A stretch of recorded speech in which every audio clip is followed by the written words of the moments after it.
সূরা কাউসার 7 বার পরে নিম পাতায় ফু দিলে কি হয় জানলে আপনি অবাক হয়ে যাবেন। এই আমলটা ফজরের নামাজের পরে করার চেষ্টা করবেন। ফজরের নামাজের পরে আপনি ওযু করে ফজরের নামাজ পড়ে এরপরে আপনি সেখানে বসবেন, বসে 3 বার দুরূদ শরীফ পড়বেন, নিম পাতা নিয়ে সেখানে 7 বার বিসমিল্লাহ সহকারে সূরা কাউসার পরে ফু দিবেন।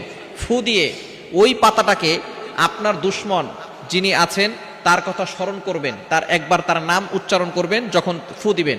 এরপরে শেষে আবার 3 বার দুরূদ শরীফ পড়ে ওই পাতাটার ভিতরে ফু দিয়ে সেই পাতাটা আপনার যে দুশমন আছে সে যেই রাস্তা দিয়ে হাঁটে সেই রাস্তায় আপনি পুঁতে রাখবেন।